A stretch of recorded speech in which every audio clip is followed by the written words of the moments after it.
sa bangko nga po na paano po natin ina-address yung bangko po yung pagkasitaw nila po.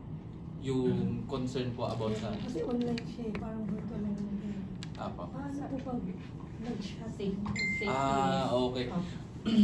Pagdating po doon, actually, yun po is talagang matagal nang nag-i-exist na mga na ano po yun na like thinking ng mga ano ng sellers. Yung safety-ness. Yung safety and then security. Actually, meron pa po kaming nung sellers na bakit hindi mag-apply sa sitaw like yung sa PDIC, which is yung sa bank po, insurance, na for example, mag-close yung bank. So, yung sellers, may security pa din sila na yung makukuha nila sa buong.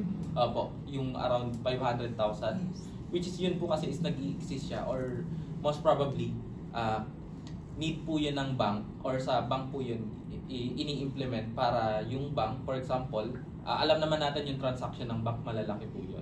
So, kung for example, biglang mag-shutdown yung bank, merong hahabulin yung tao na insurance, which is yung PDIC. So, sa bank po kasi yun nag-i-exist. Pero pagdating naman po kasi dito sa platform, again, yung company po kasi is kukuha po yun, makikipag-tie up po yun sa another company, which is yung insurance company. Alam naman po natin na ang mga insurance company, hindi yun basta-basta nagbibigay ng insurance sa mga company. Kasi, for example, sabihin na lang natin po as, insurance, life insurance na lang po. For example, ako may disability po ako. Or I mean, sabihin natin, merong sakit. Hindi naman po ako basta-basta bibigyan ng insurance company ng insurance agad-agad para ma-insured yung buhay ko. Kailangan po nilang hingan ng medical certificate, mga requirements para po mag-fit doon sa ano. Kasi cases po nun, malulugi yung insurance company. Kasi for example, biglang nagkasakit tapos yung hulog ko sabihin natin 2 months pa lang or 3 months. So, ako po mag-take advantage ako doon. Pero yung company naman po na mag-shoulder nung expenses ko, yun yung magsasuffer. Which is again, close to 2 years na naman tayo. So hopefully, mag-open up din po yung ano na yun, yung concern ng mga sellers na kumuha na din ng insurance, yung mismong company. Pagdating po kasi doon again, yung mga insurance company, although sabihin natin na malaki yung ipapasok nila para ma-insure yung client ng isang company, nagiging ano pa din po yung nag-a-assure pa din yung insurance company na eto ba pag binigyan natin ng insurance or inaccept natin yung ano nito, yung application nito, yung company is ano ba talaga magi-exist siya throughout or for a long term. So yun yung kailangan muna natin i-build before po tayo mag-come up sa ganung idea. Pero which is currently ma-observe nyo naman po na ginagawan and then continuous yung progress ni Sitaw para ma-achieve yung hinihingi na yun ng seller. Actually, yung pag-start po namin, yun din po yung tanong sa amin.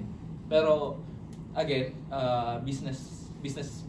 So it's either you win or you lose.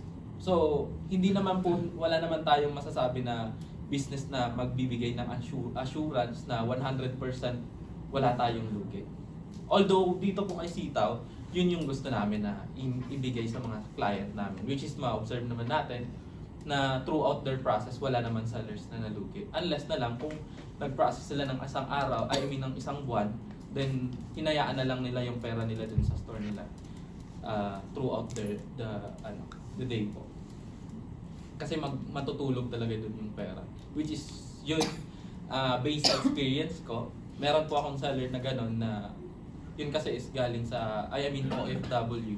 Nag-process siya ng ng order, value niya is around 15,000. Then, hinayaan niya na lang yung account niya. Then, ni-retrieve niya yung pera niya dun. It's almost 5 months. So, sobrang tagal na natulog yung pera niya dun. Although, nag-profit ng 3K, hindi pa din siya worth it para dun sa 5 months na hinayaan niya yung store niya po.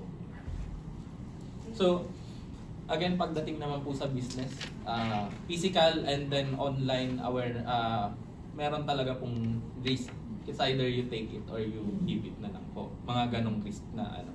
Pero dito naman po sa ino-offer ng company, as long as continuous natin or i-manage natin yung store natin, rest assured na yung profit natin then is nandun po. Nag-aantay lang po yun sa atin na mag-create tayo ng initiative na i-process or i-manage natin yung store.